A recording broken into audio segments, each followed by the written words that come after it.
MCR Pure Cotton Club, formals and casual shirts. Sathyabama institute of science and technology admissions open. பழசுக்கு எப்பவுமே மதிப்பு இருக்கு. ஒரே நிமிஷத்துல உங்களோட யூஸ் மொபைல்ஸை நம்ம டோஃபைல வித்துட்டு பணமா மாத்திக்கோங்க. விஜய் என்ன சொல்லி களத்துக்கு வந்தார்? யாரும் சரியில்லை, நான் ஒரு அரசியலை தர்றேன், என் தலைமையில் ஒரு அரசாங்கத்தை அமைக்கிறேன், ஒருத்தன் வருவான் பாரு, அவன் அமைப்பான் பாரு, சர்க்கார்னு சர்க்கார் படத்திலே வசனம் பேசின ஆளு. ஆனால் விஜய் என்கிற பிம்பம் உடைபடும். திமுகவுக்கு மாற்றம் நான் தான் அந்த அண்ணா திமுகவை தோலுரித்து காட்ட வேண்டிய கடமையும் உங்களுக்கு இருக்கு. ஆனா விஜய் அந்த பார்ட்டை தொடவே மாட்டார். அப்போ அது நேர்மையற்ற அரசியல் தான் மக்கள் பார்ப்பாங்க. ரெண்டு பேருக்கு நடுவுல தான் போட்டியே. ஒன்னு டிவிகே, இன்னொன்னு டிஎம்கே. நிஜம் அதுல இருந்திருந்தா யாரு வந்தெல்லாம் இதை கிளைம் பண்ண முடியும். இயல்பாகவே மக்களே பேசுவாங்க, அந்த 2 பேர் தான் போட்டி அப்படின்னு. திமுகவுக்கு மாற்று அதிமுக தான், அதிமுகவுக்கு மாற்று திமுக தான். யாருமே சரியில்லைன்னு நீங்க புது கட்சி ஆரம்பிச்சீங்க. திமுக மட்டும்தான் நான் திட்டுவேங்கிறது ஒரு வகையில சரி. சமீபத்தில் இறங்கிய கட்சியை நான் திரும்பி கூட பார்க்க மாட்டேங்கிறது நேர்மையான அரசியல் அல்ல. பொருட்படுத்தாம இருக்கிறது, அதை உதாசீனப்படுத்துறாரு அப்படின்னு தானே இருக்கு. இல்ல இப்போ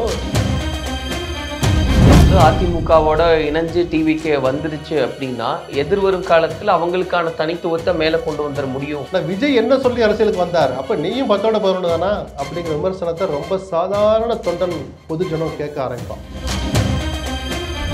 தமிழக வெற்றி கழகம் தனித்து விடப்பட்டிருக்கு, அவங்க ஆட்சியில பங்கு அதிகாரத்துல பங்குன்னு சொல்லியுமே கூட எந்த பலனும் இல்லாம போயிருச்சு அப்படின்னு பேசுற மாதிரி. கூட்டணி வைக்க வரப்போது அதிமுக ஒற்றுமையா இருக்கணும். அமித்ஷா 21 சொன்ன வார்த்தையை 4 வருஷம் கழிச்சு இப்பயும் சொல்ல ஆரம்பிச்சிருக்கிறார். நாடாளுமன்ற தேர்தலில் மட்டுமல்ல, வரப்போகிற 26 சட்டமன்ற தேர்தலில் பிஜேபியோட கூட்டணி இல்லை இல்லை இல்லைன்னு சொன்ன எடப்பாடி எங்க போனார்? அப்ப புரிஞ்சு போச்சு, அந்த உறுதி எங்க போச்சு? இப்போ சொல்ற எடப்பாடி நான் நக்கல் பண்ண மாட்டேன். ஒருவேளை ஒன்றுபட்ட அதிமுக, எடப்பாடி தலைமை, பாஜக கூட்டணி இதையெல்லாம் பொருந்தி வந்தா திமுக நிச்சயமாக திமுக திரட்டாதான். அண்ணாமலை அவர்கள் மாற்றப்படுவாரா? எடப்பாடி அமித்ஷா சந்திப்புல அதுவும் ஒரு பேசு பொருளா இருந்ததா தகவல் இருக்கு. இவர் தலைவராக தொடர்ற போது நாங்க எப்படி இயல்பா வர முடியும்னு கேட்கிற போது அதை நான் பாத்துக்கிறேன்னு சொன்னதா ஒரு தகவல் இருக்கு. நடப்பு அரசியல் அப்படின்னு நம்ம பேசும்போது குறிப்பாக தாவேக தலைவர் விஜய் அவர்கள் பேசியிருந்தது, இந்த களமே டிஎம்கே வெர்சஸ் டிவிகே அப்படிதான் இருக்க போகுது அப்படின்னு பேசியிருந்தாரு. அதன் தொடர்ச்சியா திமுக தரப்புல அவங்க பேசும்போது யாரு 2வதுன்னு தான் போட்டியை தவிர்த்து எங்களுக்கு போட்டி இல்லை அப்படின்லாம் சொல்லியிருந்தாங்க. முதல்ல இதெல்லாம் எப்படி பாக்குறீங்க சார்? அது தன் முன்னால் கூடியிருக்கிற கட்சியினுடைய முக்கிய நிர்வாகிகளுக்கு ஒரு உற்சாகத்தை தர்றதுக்கு, இந்த கட்சி தொடங்கி முதல் மாநாடு நடத்தினோம், முதல் பொதுக்குழு இது அப்படிங்கிற போது அதை கவனிக்க தகுந்ததாக மாற்றணும், இங்கேருந்து கிளம்பி போய் நீங்கள் கள வேலைகளில் ஆர்வமாக இருக்கணும் அப்படின்னு எதிர்பார்க்கிற ஒரு கட்சியினுடைய தலைவர், வளர்ந்து வருகிற ஒரு கட்சியினுடைய தலைவர் அந்த வார்த்தையை பயன்படுத்தினது ஒரு சம்பிரதாயம்னு சொல்ல மாட்டேன், ஒரு உற்சாகப்படுத்துறதுக்கு பயன்படுத்துகிற வழக்கமான வார்த்தைகள் தான். ஆனால் அது நிஜமானு கேட்டால் நிஜம் இல்லை. அது அவருடைய இலக்காக இருக்கலாம், கனவாக இருக்கலாம். அப்படி திமுக வெர்சஸ் தாவேக்கான்னு வச்சிருந்து ஒரு கட்டத்தில் திமுக வீழ்த்தணுங்கிறது அவருடைய இறுதி லட்சியமே அதுதான். கோட்டையை நான் பிடிப்பேன் தான் அவர் சொல்லிட்டு இருக்கிறார். ஆனால் இன்னும் அந்த இடத்துக்கு அவர் வரலை. அதுக்கு இன்னும் நெடுந்தூரம் பயணிக்கணும். நெடுந்தூரம்னா கடுமையான உழைப்பை, பங்களிப்பை செய்ய வேண்டியது இன்னும் எவ்வளவோ இருக்குது. முதல்ல கட்சி கட்டமைப்பை ஏற்படுத்தணும். அவர் அதெல்லாம் செய்யாமல் திமுக இதே தான் ஒரு வருஷம் முன்னாடி அண்ணாமலை சொல்லிட்டு இருந்தார். இப்போ கொஞ்ச நாளாக அந்த வார்த்தையை சொல்கிறது இல்லை. திமுக வெர்சஸ் பிஜேபி தான், அதிமுகக்கெல்லாம் இங்கே வேலையே இல்லைங்கிற மாதிரி மறைமுகமாக சொல்லி அதிமுக கிட்டத்தட்ட காணாம போச்சு செஞ்சார். அப்போது உட்கட்சி விவகாரங்களும் நடந்துகிட்டு இருந்துச்சு அதிமுகவில். அந்த ஒரு வேக்குவமை அல்லது இருந்ததாக சொல்லப்பட்ட வேக்குவமை பயன்படுத்திக்கிட்டு அண்ணாமலை ஒரு கிட்டத்தட்ட ஒரு வருஷம் அந்த கோஷத்தை அப்படியே எடுத்துகிட்டு போனார். இப்போ அந்த கோஷம் காணாமல் போயிடுச்சு. ஏன்னா நிஜம் அதில் இருந்திருந்தா யாரு வந்தெல்லாம் இதை கிளைம் பண்ண முடியும். இயல்பாகவே மக்களே பேசுவாங்க, அந்த 2 பேர் தான் போட்டி அப்படின்னு. இன்னைக்கு இருக்கிற யதார்த்தம் என்னன்னா, அதிமுக மீது பல விமர்சனங்கள் இருந்தாலும், கொஞ்சம் பலவீனப்பட்டு போயிருந்தால் கூட திமுகவுக்கு மாற்று அதிமுக தான், அதிமுகவுக்கு மாற்று திமுக தான். அதுதான் இன்றைய நிலைமை.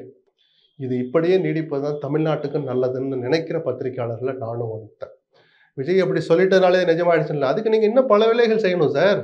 இன்னும் செய்ய வேண்டியது எவ்வளவோ இருக்கு. திமுகவுக்கு மாற்று நான் தான் அந்த அதிமுகவை தோலுரித்து காட்ட வேண்டிய கடமையும் உங்களுக்கு இருக்கு. ஆனா விஜய் அந்த பார்ட்டை தொடவே மாட்டார். அப்போ அது நேர்மையற்ற அரசியல் தான் மக்கள் பார்ப்பாங்க. 2 பேரும் சரியில்லைன்னு சொல்லி தானே முதல் மாநாட்டில் பேசி நான் ஒரு அரசியலை கொண்டு வரேன்னு நீங்க அரசியலுக்கு வந்தீங்க, புதிய கட்சி ஆரம்பிச்சிங்க. அதிமுக நல்ல கட்சி நீங்க நினைச்சிருந்தீங்கன்னா, எடப்பாடி ஒரு மகத்தான தலைவர்னு நீங்க நினைச்சிருந்தீங்க, நீங்க அதிமுக போய் சேர்ந்திருப்பீங்க. பிஜேபி நல்ல கட்சி நினைச்சு நேரம் பிஜேபியில் சேர்ந்து ஒரு நல்ல அடையாளமிக்க பதவியை வாங்கி இருந்திருப்பார் விஜய். யாருமே சரியில்லைன்னு நீங்க புது கட்சி ஆரம்பிச்சீங்க. அப்ப திமுக மட்டும்தான் நான் திட்டுவேங்கிறது ஒரு வகையில சரி. ஆட்சியில் இருக்கிற கட்சியை விமர்சனத்தை கூர்மைப்படுத்தலாம். ஆனால் மற்ற எந்த கட்சியை பற்றி ஆட்சியிலிருந்து சமீபத்தில் இறங்கிய கட்சியை நான் திரும்பி கூட பார்க்க மாட்டேங்கிறது நேர்மையான அரசியல் அல்ல. இல்ல அதை பொருட்படுத்தாம இருக்கிறது அப்படின்றதே வந்து அதை உதாசீனப்படுத்துறாரு அப்படின்னு தானே எடுத்துக்கோ. இல்லை, இப்போ அந்த கூடியிருக்கிற தொண்டர்களுக்கு நிர்வாகிகளுக்கு உற்சாகப்படுத்துறதுக்கு நாம இந்த வார்த்தையை சொல்றோம். ஆனா நிஜம் என்னன்னா அதிமுகவும் மெயின் கண்டென்டர் அப்படிங்கிற புரிதல் இல்லைன்னா விஜய் அரசியலுக்கு வந்து அர்த்தமே இல்லை. அவ்வளவு சீக்கிரத்துல நீங்க அதிமுக ஒதுக்கி தள்ளிட முடியாது. அப்போ மெயின் கண்டென்டர் அதிமுக இருக்கிற போது அந்த அதிமுகவை எப்படி நம்ம வீழ்த்துறது, அப்படிதான் விஜய் கணக்கு போடணும். அப்படி நீங்க அதை பண்ணலைன்னா நீங்க இங்க துண்டு போட்டு வச்சிருக்கீங்கன்னு அர்த்தம். கொஞ்சம் அப்படியே போற மாதிரி போறேன், கடைசியில் வந்து அதிமுக கூட்டணி சேர்ந்துக்கிறேங்கிற, அதனாலதான் நேர்மையான அரசியல் இல்லைன்னு நான் சொன்னேன். மக்களுக்கு நீங்க புது அரசியலை சொல்ல வந்திருக்கீங்க. அரசியல்வாதினாலே அவங்களோட நேர்மை எதிர்பார்க்க கூடாதுன்னு நினைக்கிற பத்திரிகையாளன் நான். அவ்வளோலாம் நம்பி ஏமாறுறதுக்கு நான் தயாரா இல்லை, நீங்களும் தயாராகக்கூடாது, பொதுமக்களும் எதிர்பார்க்காதீங்க. எந்த அரசியல்வாதியும் நேர்மை இருக்காது. ஆனால் விஜய் என்ன சொல்லி களத்துக்கு வந்தார்? யாரும் சரியில்லை, நான் ஒரு அரசியலை தர்றேன், என் தலைமையில் ஒரு அரசாங்கத்தை அமைக்கிறேன். ஒருத்தன் வருவான் பாரு, அவன் அமைப்பான் பாரு சர்க்கார்னு சர்க்கார் படத்திலேயே வசனம் பேசின ஆளு, சரிதானா? அப்படிப்பட்ட விஜய் யாரெல்லாம் போட்டியா இருக்காங்களோ எல்லாரையும் விமர்சிக்கணும் சார். ஒருத்தரை மட்டும்தான் விமர்சிப்பேன். அந்த யாரெல்லாம் கண்டென்டரோ அந்த கண்டென்டர் மேல ஊழல் வழக்கு பெண்டிங் இருக்கு. 10 முன்னாள் அமைச்சர்கள் மேல வழக்கு இருக்கு. 4 பேருக்கு இன்னும் கவர்னர் ஒப்புதல் தராமல் இருக்கிறார். கிட்டத்தட்ட 6 பேர் மேல எஃப்ஐஆர் போட்டு சார்ஜ் ஷீட் ஃபைல் பண்ணி ட்ரையல் தொடங்காம இருக்கு. இதை விஜய் கேள்வி கேட்கணுமா கூடாதா? திமுக அரசினுடைய பார்வையில, காவல்துறையினுடைய பார்வையில பொதுமக்கள் பணத்தை அவர்கள் கொள்ளையடித்தார்கள், சுய லாபத்துக்கு எடுத்துக்கொண்டார்கள் அப்படிங்கிறத வழக்கு. விஜய் கேள்வி கேட்கணுமா இல்லையா? அப்போ அவர்கள் மீது நடவடிக்கை எடுக்காமல் வேடிக்கை பார்க்கறதுல உங்களுக்கும் அதிமுகவுக்கும் என்ன கள்ளக்கூட்டு? விஜய் கேட்டிருக்கணுமா கூடாதா? ஏன் கேட்கல? அதனாலதான் இந்த அரசியல் நேர்மை இல்லாத அரசியல்னு நான் சொன்னேன். பொதுக்குழுல அதை பேசிதான் இன்னும் எடுபட்டு இருக்குமே. 2 பேரையும் சம தூரத்துல வச்சிருக்கிறாருப்பா, 2 பேரையும் வெளுத்து வாங்குறாருப்பா. மக்கள் பேசியிருப்பாங்களா மாட்டாங்களா? பட் அங்க ஒரு கூட்டணி கணக்கு பேசப்படுது அப்படின்றது அப்படிங்கிற போதே அது தற்காலிக வெற்றியை விஜய்க்கு தரும், தாவேக்காக்கு தரும். ஆனால் விஜய் என்கிற பிம்பம் உடைபடும். கூட்டணின்னு அவர் போயிட்டாருன்னா விஜயனுடைய அரசியல் எதிர்காலம் அதோ கதிதான், கேள்விக்குறியாயிரும். தற்காலிக வெற்றி கிடைக்கும் நான் சொல்றேன். குறைஞ்சபட்சம் 20 இல்லை 25 எம்எல்ஏ கூட ஜெயிக்கட்டும், இல்லை ஏதோ ஆட்சியை பிடிக்கிறாங்க, விஜய் துணை முதலமைச்சராக கூட ஆகட்டும். தாவேக்கா என்கிற கட்சி அதன் பிறகு எழுச்சி பெறும்னு அவர் எதிர்பார்த்தாருன்னா அதை விட முட்டாள்தனம் வேற எதுவுமே இல்லை. அதோட அஸ்தமனம் ஆயிடும் அது. இல்ல இப்ப சிலர் அந்த கணக்கு சொல்லும் போது அதிமுகவோட இணைஞ்சு டிவிக்கே வந்துருச்சு அப்படின்னா எதிர்வரும் காலத்துல அவங்களுக்கான தனித்துவத்தை மேல கொண்டு வந்துட முடியும். இதெல்லாம் சொல்றது ஈஸி. நிஜமாகவே அது திமுகவுக்கு ஒரு மிக வலுவான மாற்றாகவும் அது இருக்கும், வீழ்த்துறதுக்கும் வாய்ப்பு இருக்குங்கிறத நான் மறுக்கவே இல்லை. ஆனால் விஜய் என்ன சொல்லி அரசியலுக்கு வந்தார்? அப்போ நீயும் 10ஓட 11 தானா அப்படிங்கிற விமர்சனத்தை ரொம்ப சாதாரண தொண்டன் பொதுஜனம் கேட்க ஆரம்பிப்பான். அப்போ நீ சராசரி அரசியல்வாதி தானா? அப்போ எங்ககிட்ட எதுக்காக அப்படி சொன்னேன்? அவங்க வந்து வீட்டு வாசல்னு கோஷம் போட மாட்டாங்க, மனசுக்குள்ள நினைப்பான், வாக்குச்சாவடியில் போய் தன்னுடைய உணர்வை காட்டுவான். அதுக்கு சொல்றேன் நான். இப்போ இந்த ஒரு சினாரியோ சார், இப்போ விஜய் அவர்கள் பேசுற அந்த ஆக்ஷனுக்கு ரியாக்ஷன் டிஎம்கே கொடுக்கறது எப்படி இருக்குன்னா, நாங்க தான் நம்பர் 1, 2வது இடத்துக்கு தான் வந்து இவங்க எல்லாம். அவங்க எதனால சந்தோஷப்படுவாங்கன்னா ஆக மொத்தம் கண்டென்ட்டா நம்ம இருக்கிறோம், அது முதல் இடத்துல நம்ம இருக்குங்கிற சந்தோஷத்துல அவங்க இருப்பாங்க. இல்ல அது எவ்வளவு ரியாலிட்டின்னு கேக்குறேன் சார். அவங்க நிச்சயமா அவங்க தானே ஒரு மெயின் கண்டென்டர் சார். அது எப்படி சார் நீங்க மறுக்க முடியும்? அது கேட்கல சார். 2026ல வந்து இது எல்லாமே திமுகவுக்கு தான் சாதகமா போகும், இந்த சினாரியோ மாறாது, நாம தான் ஜெயிச்சிருவோன்ற ஒரு. இல்ல அது எப்படி வேணாலும் கூட்டணி அமையட்டும், ஒரு இடத்துல நம்ம இருக்கிறோம், நம்ம அணி இருக்குங்கிறது மறுக்க முடியாத உண்மைங்கிறது தன்னுடைய எதிரியும் சொல்றாங்கிறது அவங்களுக்கு ஒரு பிளஸ் தானே. இப்போ 2ஆம் இடத்துல தான்ப்பா சண்டை போட்டுக்கிறாங்கன்னு சாதாரணமாக அரசியல் பேசுகிறோம். ஏன் பேசுகிறான்? வலுவாக திமுக இருக்கு, ஆட்சியில் இருக்கிற திமுக. 2ஆம் இடத்துக்கு வர்றதுக்கு அண்ணாமலை முயற்சிக்கிறார், விஜய் முயற்சிக்கிறார். அந்த இடத்த இழந்துடக்கூடாதுன்னு அதிமுக போராடும். இவ்வளோ பேர் எதுக்கு போராடுறாங்க? திமுகவை யார் எதிர்ப்பது, வலுவோடு எதிர்ப்பது அப்படிங்கிறது தான் போட்டி. சீமான் ஒரு பக்கம் என்ன பாடுபட்டால் நான் திமுக ஆட்சியிலேருந்து அகற்றுவேன்னு சொல்லிட்டு இருக்கிறார் அவர். ஆனாலும் நான் தனியாக அனுப்பேங்கிறார். அது என்ன கணக்கு நமக்கு புரியல. ஆக மொத்தம் நாம ஒரு கண்டென்ட்டா இருக்கோங்கிறது திமுக சந்தோஷப்பட்டுக்கலாம். ஆனால் இந்த எதிரிகள் ஒண்ணு கூடிட்டா அங்கதான் திமுக வீழ்ச்சி தொடங்கும். இல்ல அது சாத்தியமா அப்படின்றது அரசியல்ல எதுவும் சாத்தியம்தான். எதை நீங்க நடக்காதுன்னு ஏதாவது ஒண்ணு சொல்லுங்க. கூடா நட்புன்னு கலைஞர் சொன்னார். யாரை சொன்னாரோ அந்த காங்கிரஸ் இன்னைக்கு திமுக அணியில இருக்கு. பிஜேபியுடைய பி டீம்னு கமலஹாசனை சொன்னாங்க, ஊடகங்களும் சொன்னாங்க, பல பேர் அரசியல் விமர்சகர்களும் சொன்னாங்க. அந்த கமலஹாசன் எங்க இருக்கிறார்? அறிவாலயத்தில் இருக்கிறார். அதனால காலம் எல்லாத்தையும் அடையாளம் காட்டிடும். சும்மா அந்த நேரத்துக்கு ஏதாவது ஒன்று சொல்லிட்டு போக வேண்டியதுதான். இப்போ விஜய் சொல்றது வந்து டிஎம்கே டிவிகே அப்படின்னு பேசும்போது சார், இப்போ இந்த சி ஓட்டருடைய சர்வே அப்படின்றது நம்ம அது ஒரு மோசடியான சர்வே தான் நான் சொல்லுவேன். எத்தனை பேரை காமிச்சிருக்காங்க அதில்? யார் யாருக்கு எவ்வளோ இருக்குன்னு யாரை காமிச்சாங்க? ஸ்டாலினை, எடப்பாடியை, அண்ணாமலையை, விஜயை விஜய் 2ஆம் இடம் கொடுத்துருக்கான்னு ஒரே குதூகலிக்கிறாங்க. இந்த 4 பேர் தான் முதலமைச்சர் வேட்பாளர்ல போட்டியாளராக இருக்காங்கன்னு யார் சொன்னது சொல்லுங்க? இல்ல லைம் லைட் ஃபேஸஸ் அப்படின்னு எதை வச்சு முடிவு பண்ணீங்க? எதை வச்சு சார் முடிவு பண்ணீங்க? தினகரன் எங்க? அன்புமணி எங்க? 8% ஓட்டை வாங்கின சீமான் எங்க? அவர் படத்தை வைக்காம நீங்க ஒரு சர்வே எடுக்க போலாமா? சரி, அண்ணாமலை படத்தை எந்த அடிப்படையில் வச்சிங்க சார்? அவர் தான் பிஜேபி தலைவராக இருக்கிறார் வச்சுக்கோங்க. அப்போ அமமுக தலைவராக இருக்கிற பொதுச்செயலாளர் இருக்கிற தினகரன் படத்தையே வைக்கல. தோராயமா படுதோல்விலையும் கூட 4லிருந்து 5% ஓட்டை வாங்கிக்கிட்டே இருக்கிற பாட்டாளி மக்கள் கட்சியோட தலைவராக இருக்கிற அன்புமணியை படத்தை ஏன் வைக்கல? கேள்வி வரும்ல சார்? இல்லை அவங்கெல்லாம் தீர்மானம் போட்டு தேசிய ஜனநாயக கூட்டத்தில் எல்லாரும் இருக்கிறாங்க, நாங்கள் எங்களுடைய முதலமைச்சர் வேட்பாளராக அண்ணாமலை தேர்ந்தெடுத்துட்டோம், எங்கேயாவது அறிவிச்சிருக்காங்களா? அறிவிச்சாங்களா? அப்போ அண்ணாமலையை கொண்டு போய் நீங்கள் வைக்கிறதுக்கு உங்களுக்கு அந்த அதிகாரத்தை கொடுத்தது யார்? அதனால தான் மோசடியான சர்வேன்னு நான் சொல்கிறேன். மீதி படத்தை ஏன் வைக்கல? சரி, இங்கே வந்து அதிபர் தேர்தல் முறை இல்லை. ஒரு ஓட்டு போட்டால் நேராக அதிபரை தேர்ந்தெடுக்கிற மாதிரி ஒரு ஓட்டு போட்டால் நேராக முதலமைச்சரை தேர்ந்தெடுக்க முடியாது. எம்எல்ஏக்கான தேர்தல் தான். எந்த கட்சியினுடைய எம்எல்ஏன்னு கட்சியையும் பார்க்குறாங்க. அப்போ திமுக ஆட்சி எப்படி நடக்குது? அதில் உங்களுக்கு கவர்ந்தது எது? உங்களை வெறுப்படைய செஞ்சது எது? வேதனைப்படுத்துறது எது? அதிமுக செயல்பாடு நல்லா இருக்கா? அண்ணாமலையோட இந்த வேகம் பிடிச்சிருக்கா? அவர்கிட்ட உங்களுக்கு பிடிக்காது எது? சீமான் இப்படி பேசுகிறாரு, அவருடைய அரசியல் நீங்கள் ரசிக்கிறீங்களா? பல கேள்விகள் இருக்குது. இந்த கொஸ்டினரி கேள்வி பட்டியலை முதல்ல மக்கள் முன்னாடி வைங்க.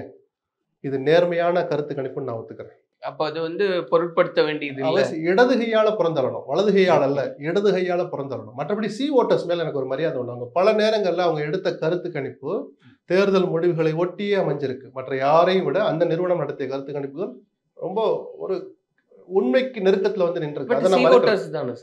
அதனாலதான் இப்போ உங்களுடைய நோக்கம் சேர்ந்து நடத்தினது யாரும் அந்த கொஸ்டினரியை வெளியிடுங்கிற நான். தேர்தல் முடிவுகள்ல அவங்க சரியா கணிச்சுட்டே இருந்திருக்கிறாங்க. முதலமைச்சருக்கு நாங்கள் இவ்வளவு பேர் ஆதரவு தரோம்னு எந்த அடிப்படையில் போய் நீங்க கேள்வியை முன் வச்சீங்க? மக்கள் கிட்ட கேட்ட கேள்வித்தாள முதல்ல வெளியிடுங்கிற நான். இல்ல இப்ப அதன் அடிப்படையில் அண்ணாமலை அவர்கள் பேசும்போது கூட வந்து எதிர்ப்பு இருக்கு திமுக மேல, அதனாலதான் இவ்வளவு பர்சன்டேஜ். அதுக்கு எதுக்கு சார் சர்வே? டிஃபால்ட்டாவே திமுக எதிர்ப்பு இருக்கு இருக்கு இருக்கு, யாருமே மறுக்கலையே. இல்ல அதுலயே ஒரு ரேஷியோ சொல்றாரு. 45 வந்தா கூட ஒரு ஆவரேஜா இருக்கும், உண்மையாவே நல்லாச்சுன்னு நினைச்சா 65. அப்போ அந்த பேராமீட்டருக்கு வந்து கரெக்ட் அவர் ஏத்துக்கிறாரா? அப்ப இவரை விட 2 மடங்கு விஜய்க்கு செல்வாக்கு இருக்குன்னு ஒத்துக்க சொல்லுங்க அண்ணாமலையை.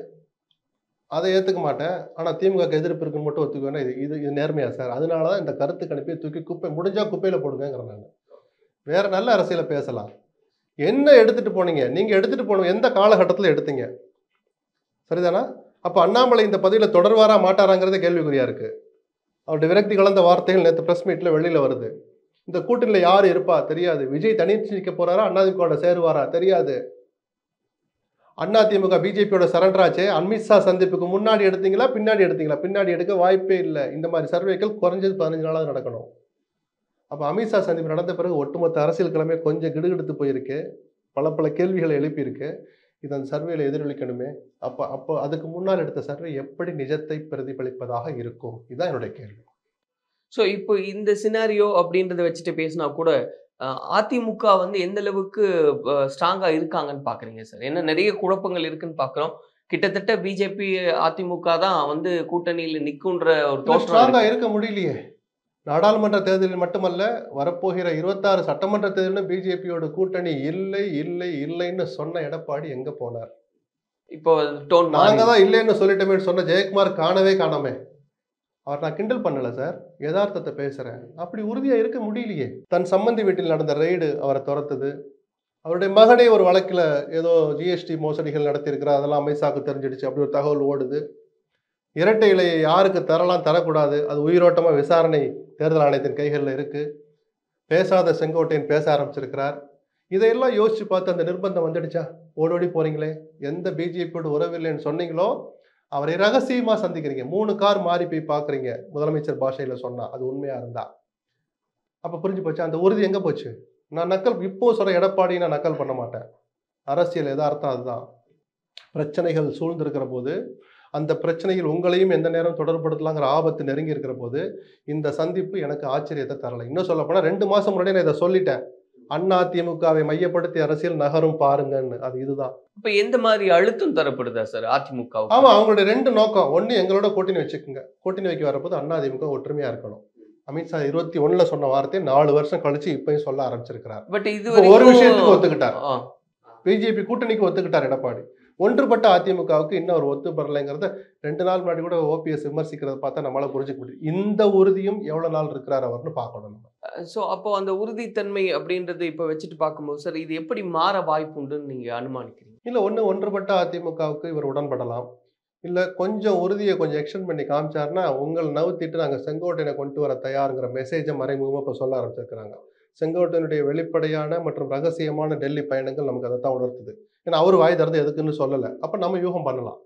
இப்போ பிஜேபி அப்படி ஒரு காயினை பயன்படுத்துவாங்களோ அப்படின்னு ஒன்று இருக்கு. ஸோ அதை தாண்டி நான் யூகம் பண்ண விரும்பலை. ஸோ ஒருவேளை இப்படிதான் அந்த காட்சி நகரும் அப்படின்னா இது எந்த மாதிரி விளைவுகளை உண்டு பண்ணும் சார்? இல்லை விளைவுன்னா நல்ல விதமாக யோசிச்சா அதிமுக ஒற்றுமைப்படலாம். யார் முதலமைச்சர் வேட்பாளர் அப்புறம் இல்லை நானே இருக்கிறேன் எனக்கு இந்த ஒரு தேர்தல் விட்டு கொடுங்கன்னு எடப்பாடியை கூட கேட்கலாம். அது நியாயமும் கொஞ்சம் இருக்கு. இந்த 4 வருஷம் நான் கட்சியை கட்டி காத்தேன்னு கூட சொல்லிட்டு என்ன இந்த ஒரு தேர்தல் இருக்க கொடுங்கன்னு கேட்கலாம். அது அவர்களும் பெரிய மனசு பண்ணி சரி இருந்துட்டு போட்டு கூட விடலாம். ஆனால் அதை பற்றி பேசவே கூடாதுன்னு சொல்றத தொண்டர்களும் ரசிக்கல. அவருக்கு கீழே இன்னைக்கும் இருக்கிற 2ஆம் கட்ட தலைவர்கள் யாருமே ரசிக்கல, ஒரு சிலரை தவிர. ஏன்னா கட்சி நல்லது இல்லைன்னு அவங்க தெரிஞ்சு போயிடுச்சு. 2 தேர்தலில் தோல்வியை சந்திச்சிட்டோம். அண்ணன் உறுதிப்பட சொன்னார் நாம யாரையும் சேர்க்கணும்னு அவசியம் இல்லை, நம்மளாலே ஜெயிக்க முடியும்னு சொன்னார். நடக்கலையே. அப்ப 2 தடவை விஷ பரீட்சை பண்ணி பார்த்துட்டோம். 3ஆவது தடவை ஒரு விஷ பரீட்சை வேண்டாம். இன்னொரு தோல்வியை அதிமுக தொண்டர்கள் சந்திக்க மாட்டாங்க, தாங்க மாட்டாங்க அப்படிங்கிறத எடுத்து சொல்றாங்க. புரிஞ்சுக்கிட்டா எடப்பாடிக்கு நல்லது, அதிமுகவுக்கும் நல்லது. ஒருவேளை ஒன்றுபட்ட அதிமுக, எடப்பாடி தலைமை, பாஜக கூட்டணி இது எல்லாம் பொருந்தி வந்தா திமுக மிக நிச்சயமாக திமுகவுக்கு அது த்ரெட்டா தான் அமையும். ஏன்னா அந்த ஒற்றுமைங்கிற வார்த்தை இருக்குல்ல, அது ஏற்படுத்த போகிற எழுச்சி அதிமுக எந்த இயக்கத்துக்கும் ஒரு எழுச்சி வரும். அதிமுக கொஞ்சம் அதிகமாகவே வரும். ஏன்னா வலுவான கட்சி இன்னைக்கு அதுதான். ஸோ நம்மளால ஜெயிக்க முடியும், திமுக வீழ்த்திட முடியுங்கிற நம்பிக்கை அவனுக்கு சீக்கிரமாவே வந்துடும். அர்த்தமுள்ளதா வரும் அது. இப்போ விஜயும் சொல்றாரு திமுக நம்ம வீழ்த்தோன்னு, பிஜேபி சொல்றாங்க திமுக மட்டும் நாங்க தானே. அதுல பிராக்டிகாலிட்டி இருக்கா? இல்ல. ஆனா அதிமுக அப்படி சொன்னா அவருடைய நம்பகத்தன்மை அதிகம். கட்சியும் பெரிய கட்சி, ஆட்சியில இருந்து இறங்கின கட்சி திருப்பி ஆட்சிக்கு வர்றது இயல்புங்கிற அந்த மனநிலை தொண்டனுக்கு இயல்பாவே வந்துடும். நம்ம ஒண்ணு சேர்ந்துட்டோம், மேல ஆட்சியில் இருக்கிற பிஜேபி நமக்கு கூட இருக்கு அப்படின்னு பார்ப்பான். நல்லது செஞ்ச பிஜேபியில் தமிழ்நாட்டுக்கு அவங்க துளி கூட நல்லது செய்யல. ஆனாலும் ஆட்சியில் இருக்கிற பிஜேபி இருக்கிற திமுக அவங்க ஒரு குடசலை கொடுக்கட்டும், நம்ம வெற்றி நோக்கி போலாங்கிற அந்த உற்சாகம் அவனுக்கு இயல்பாவே தோத்திக்கணும். இல்ல ஒன்றுபட்ட அதிமுகன்ற அளவுல சரி சார், பாஜகவோட மீண்டும் கூட்டணிக்கு ஒரு அழுத்தம் இருக்கு, அதனால சேருவாங்கன்னு வச்சுக்கிட்டா கூட ஏற்கனவே எடப்பாடி அவர்கள் பேசினது நாங்க பாஜக இருந்ததுனாலதான் தோல்வியை சந்திக்க வேண்டியதா இருந்ததுன்னு பேச அப்படின்னு எடப்பாடி தவிர மற்றவங்க எல்லாம் சொன்னாங்க. ஆனா கடந்த கால விமர்சனங்களை எல்லாம் நீங்க யோசிச்சு பார்த்தா யாரும் எந்த மேடையும் பகிர்ந்துக்க முடியாது, எந்த அணியும் அமையாது. திமுக கூட்டணி உறுதிப்பட இருக்கா? திமுக கூட்டணி இன்னைக்கு உறுதிப்பட இருக்கா? உறுதியா இருக்கா? தோற்றம் இருக்கு. டோட்டல் நிஜமும் அதுதான். உறுதியா இன்னைக்கு பாக்குறாங்க, இன்னும் பிளவுபடல. இன்னைக்கு வரைக்கும் திமுக கூட்டணி உறுதியா இருக்கு. கடந்த காலத்தை கொஞ்சம் திரும்பி பார்க்கட்டும். வைகோ அங்க இருக்க முடியுமா? காங்கிரஸ் அங்க இருக்க முடியுமா? அந்த பொருளாதாரத்தில் பின்தங்கிய உயர் வகுப்பினர் இடபிள்யூஎஸ் இடஒதுக்கீட்டுல மார்க்சிஸ்டுக்கு ஒரு பார்வை இருக்கு, திமுகவுக்கு ஒரு பார்வை இருக்கு, காங்கிரஸ்க்கு ஒரு தனி பார்வை இருக்கு. இதெல்லாம் பேசினா அந்த கூட்டணி இப்படி ஒரு வடிவத்துல இருக்க முடியுமா? கடந்த காலங்களை பார்த்தா எந்த அணியுமே அமைக்க முடியாது. அது திமுகவுக்கும் பொருந்தும், அமையப்போகிற அதிமுகவுக்கும் பொருந்தும், அமையலே இல்லைன்னா கூட எல்லா கட்சிகளுக்கும் அது பொருந்தும். இல்லை இப்போ இந்த இடத்துல பிஜேபி மேல இயல்புலயே தமிழ்நாட்டுல அந்த அளவுக்கு ஒரு வெல்கம் பண்றது இல்ல அப்படின்னு நிச்சயமா பிஜேபி எதிர்ப்புணர்வு இன்னைக்கு தமிழ்நாட்டில் இருக்கு. அதனால சட்டமன்ற தேர்தலுக்கு பின்னடைவு தானே அந்த பாயிண்ட் தான் வர்றேன். சட்டமன்ற தேர்தலில் பிஜேபியோட கூட்டணி வைப்பது எந்த பலனையும் தராது அதிமுகவுக்கு. ஆனால் அதிமுக தொண்டனை உற்சாகப்படுத்துறதுக்கு அந்த பிஜேபி பயன்படும். ஏன்னா அவங்க நினைச்சாதான் இன்னைக்கு எடப்பாடி பயந்துட்டு ஓடுறாரு. வேற யார் பேச்சும் கேட்க மாட்டாரு. செங்கோட்டையன், வேலுமணி, சிவி சண்முகம் இந்த உள்ளிட்ட 6 பேர் போய் சொன்ன போதும் கேட்கல, அவருக்காகவும் தோணல. பொய்களை சொல்றார், தப்பு கணக்கை சொல்லி செஞ்ச தப்பை சரின்னு சொல்ல நினைக்கிறாரே தவிர நடந்த தப்பை ஆய்வு பண்ண மறுக்கிறார். இப்படிப்பட்ட எடப்பாடிக்கு செக் வைக்கிற ஒரே அதிகாரம் பிஜேபிக்கு தான் இருக்கு, குறிப்பா அமித்ஷாக்கு இருக்கு. அது அதிமுக தொண்டனுக்கும் புரியுது. அப்போ கட்சியை ஒற்றுமைப்படுத்துறாங்க அப்படின்னு ஒரு நல்லதுக்காக பிஜேபி இருந்தா இருந்துட்டு போன அவன் நினைப்பான். பிஜேபியின் உதவி இல்லாமலேயே அதிமுகவால் அந்த உற்சாகத்தை வச்சே திமுகவை எதிர்கொள்ள முடியும். பிஜேபி அதிமுக அன்னைக்கு வந்துடுச்சு, வாக்கு சதவீதம் பாருங்க ஒரு 15% கூடும் அப்படிலாம் நினைக்கிறதுக்கு அதிமுக தொண்டன் முட்டாள்கள் அல்ல. நிஜமும் அது இல்லை. ஒரு 5% கூட வரும், அது 10வது தான். ஆனால் ஆட்சியில் இருக்கிற பிஜேபி திமுகவுக்கு குடைச்சல் தர அதிகாரத்தை கையில் வைத்திருக்கிற பிஜேபிங்கிற ஒரு கூடுதல் தேர்தல் அரசியலுக்கு தேவையான கூடுதல் பலம் அந்த அணிக்கு கிடைக்கும். இதெல்லாம் கரெக்டா பயன்படுத்தினா களத்துல அது எதிரொலிக்கலாம், திமுகவுக்கு ஒரு த்ரெட்டா அமையலாம். த்ரெட்டா தான் இருக்கும், அது வெற்றியை நோக்கி போகுமா? அதை சொல்றதுக்கு நம்ம யாரு? ஓகே, நமக்கு என்ன தெரியும்? அவ்வளவு ஃபோர்ஸ்ஃபுல்லா இருக்குமா? அது நடக்கட்டும் சார். இன்னும் 1 வருஷம் இருக்குல்ல, இன்னும் 1 வருஷத்துல என்னென்னமோ நடக்க போகுது. அந்த நேரத்துல நம்ம இதெல்லாம் வாதிக்கலாம். ஆமா சார், ஸ்ட்ராங்கா வந்துடுச்சு, மக்கள் மனநிலை எப்படி இருக்கு, திமுக தொண்டனே சந்தோஷமா இல்லைன்னு நான் 6வது மாசத்துல இருந்து சொல்லிட்டு இருக்கேன். இந்த ஆட்சி அமைஞ்சதுல இருந்து இன்னைக்கு அது தொடருது. ஆனா தேர்தல் வந்துட்டா சுறுசுறுப்பா வேலை செய்யறவன் தான் திமுக தொண்டன். அவன் மட்டும் ஒன்னும் சோட போறவன் இல்லை. அந்த வருத்தங்களை எல்லாம் தள்ளி வச்சுட்டு அவனும் களத்துக்கு வர்றவன் தான். அப்படி வர்றானா? அப்படி வர்றவங்களை திமுக எப்படி பார்க்குது? அந்த கூட்டணி இதே வடிவத்தில் இருக்கா, இல்லை அதுல ஒரு செங்கல் உருகுதா? ஒரு செங்கல் விழுந்தனால இன்னொரு செங்கல் பின்னாடியே விழுகுதா? இதெல்லாம் பேசுறதுக்கு இன்னும் 1 வருஷம் இருக்கு. அதனால இப்பவே நம்ம ஜட்ஜ்மெண்டலா எதுவும் பேச வேண்டாம். பட் இப்போ டெல்லியில எடப்பாடி அவர்களுடைய சந்திப்பின் சமயத்தில் என்ன நடந்தது, செங்கோட்டையன் அவர்கள் சந்திப்பின் சமயத்தில் என்ன நடந்தது, நிறைய விஷயங்கள் பேசப்படுது, யூகங்களாக பேசப்படுது. அது என்னதான் அதுக்கான எதிர்வினையா இருக்கும்னு பாக்க இல்ல. அப்போ நாங்க பேசினோம், போய் பார்த்தோம், கூட்டணியை உறுதிப்படுத்திட்டோம் அப்படின்னு சொல்லணும்னு அவசியம் இல்லை. எடப்பாடின்ற கருத்து உண்மைதான், இப்ப சொல்லணும்னு அவசியம் இல்லை. பட் நமக்கு இருக்கிற இந்த சோர்ஸ் அதுக்கு மாத்தியும் சொல்லி இருக்க வேண்டியது இல்லை இல்லையா சார்? அதைத்தான் ஒரு தலைவருடைய பண்பு அது அல்லன்னு நான் 2-3 பேட்டிகள்ல சொன்னேன். நான் அந்த பிரச்சனையை அப்படி அணுகியிருக்க கூடாது. ஆமா, நான் அமித்ஷா பார்க்க வந்திருக்கேன், நேரம் கொடுத்தா பார்ப்பேன், தமிழ்நாட்டில் நடக்கிற சில தவறுகளை சுட்டி காட்ட வந்திருக்கேன், நடவடிக்கை எடுக்க வற்புறுத்த வந்திருக்கேன், தமிழ்நாடு அரசுக்கு வர வேண்டிய நிதியை கேட்க வந்திருக்கேன், ஒரு பிரதான எதிர்கட்சியா என்னுடைய கடமைகள்ல அதுவும் ஒண்ணு. தாராளமா சொல்லியிருக்கலாமே. இப்படி கடந்து போறதை விட்டுட்டு தேவையில்லாம அவரே சங்கடப்படுத்திக்கிட்டு, இன்னும் சொல்லப்போனா ஒரு மைல்டா அவமானப்படுத்திக்கிட்டு, நான் யாரை சந்திக்க மாட்டேன் அப்படிலாம் ஒண்ணுமே இல்லைன்னு சொல்லிட்டு அடுத்த 5ஆவது மணி நேரம் அதே வீட்டுக்குள்ள போறார். நீங்க உதயநிதி சொன்னது உண்மையான கார் மாறி மாறி போறார். இதுக்கெல்லாம் என்ன சார் அவசியம் வந்துச்சு? ஆமான்னு அமித்ஷா பார்க்க வந்திருக்கேன். அந்த உதயகுமார் ஒரு வீடியோ விட்டார்ல, தமிழ்நாட்டின் இரும்பு மனிதர் இந்தியாவின் இரும்பு மனிதரை போய் பார்த்தார், ஆஹா ஓஹோ, வல்லபாய் பட்டேலுக்கு இணையான தலைவர், வலிமையான தலைவர். இப்படியெல்லாம் எதுக்கு நீங்க புலகாங்கிதப்படணும்? தமிழ்நாட்டு ஒரு மனு கொடுக்க போனதுக்கு எதுக்கு சார் இவ்வளவு பூரிப்பு? இதெல்லாம் தேவையில்லைங்கிற நான். இயல்பா அதை நடத்திட்டு நேரம் வர்றபோது அதை வெளிப்படுத்தியிருக்கணும். கூட்டணி உறுதியாயிருக்கு. ஆமா, ஏன் திமுக என்ன முடிவு எடுத்தாலும் அது சரி, நாங்க ஒரு முடிவு எடுத்தா தப்பாலாம் 1000 வியாக்கியானங்கள் பேசி அதை மக்கள் மனசை மாற்ற முடியும். அதுக்கு ஆளுமையுள்ள தலைமை தேவை. எடப்பாடிக்கு ஒண்ணுமே தெரியாதுன்னு நான் சொல்லலை. சில விஷயங்கள்ல அவருக்கு பற்றாக்குறை இருக்குங்கிறத நான் சொல்லிக்கிட்டு இருக்கிறேன். அவர் எதுக்குமே தகுதி இல்லைன்னா நான் சொல்ல மாட்டேன். ஸோ இப்போ இருக்கக்கூடிய சூழ்நிலைகளில் பார்க்கும்போது திமுக கூட்டணி ஒரு பக்கம், அதிமுக பாஜக கிட்டத்தட்ட ஒன்றா இருக்காங்க அப்படின்னு பார்த்தா கூட தமிழக வெற்றி கழகம் தனித்து விடப்பட்டிருக்கு அப்படின்றது பார்க்குறாங்க. அந்த சமயத்தில் அவங்க ஆட்சியில் பங்கு, அதிகாரத்தில் பங்குன்னு சொல்லியுமே கூட எந்த பலனும் இல்லாமல் போயிருச்சே அப்படின்னு பேசுகிற மாதிரி இருக்கு. இல்லாமல் போயிடுச்சுன்னு இப்பயே முடிவுக்கு வரணும். நான் திருப்பி சொல்றேன், அந்த 1 வருஷ காலம் விஜய்க்கும் இருக்கு. சரிதானா? திமுக கூட்டணி இதே வடிவத்தில் தொடரும் உங்களால சொல்ல முடியுமா? சொல்ல முடியாது. கடைசி நேரத்தில் சில பேருக்கு சுயமரியாதை தலை தூக்கும், எங்களுக்கும் தன்மானம் இருக்கு அப்படின்னு சொல்லிட்டு வெளியே வருவாங்க. வரலாம். இல்லை அவங்கள வர வைக்கிறதுக்கு விஜய் ஏதாவது கணக்குகள் போடலாம். சில நிர்பந்தங்களை பிஜேபி மறைமுகமாக ஏற்படுத்தலாம். விஜய் அதிமுக பக்கம் சேர விடக்கூடாதுன்னு திமுக சில வேலைகள் பண்ணலாம். இத்தனை சித்து விளையாட்டுகள் இருக்கு சார். இன்னும் பல மாசங்கள் இருக்கு. இந்த கால இடைவெளி விஜய்க்கும் இருக்கு. அவர் தனித்து விடப்பட்டாங்கிற வார்த்தையே தப்பு. என்னை எப்படியாவது கூட்டணியில் சேர்த்துங்கிற விஜய் எங்க போய் காத்திருந்தார்? அவருக்காக தான் அதிமுக காத்திருக்கு மறைமுகமா. விஜய் தனித்து விடப்படலை. தனிச்சு நின்னா சில பிளஸ் இருக்கு, சில மைனஸ் இருக்கு. கூட்டணி சேர்ந்தா சில பிளஸ் இருக்கு, மைனஸ் இருக்கு. இதையெல்லாம் ஒரு எடை போட்டு பார்க்கணும்னு நான் நினைக்கிறேன்.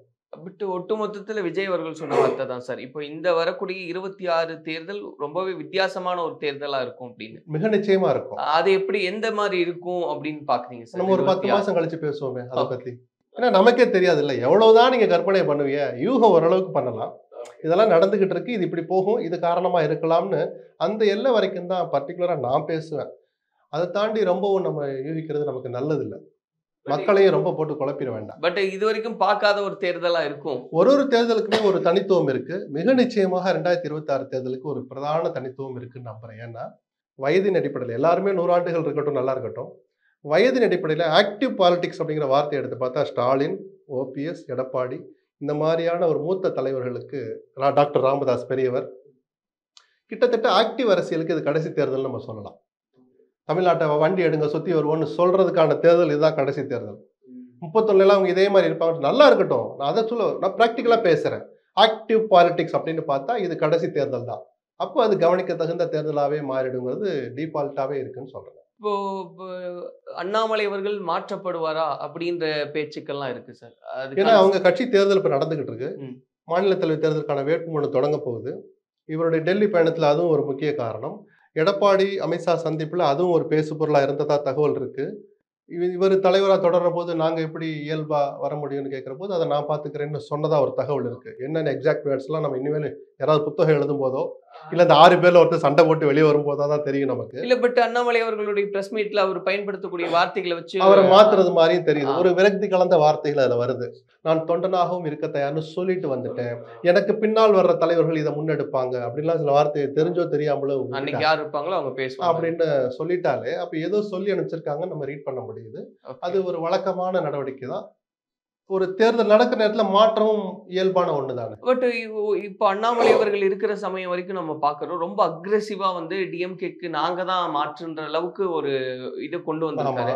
இந்த சமயத்துல பாஜகவுக்கு வேற ஒரு தலைவர் அப்படின்னா அது எந்த அளவுக்கு எஃபெக்டிவா இருக்கும் இல்ல பின்னாடி அதை பத்தி நமக்கு என்ன கவலை?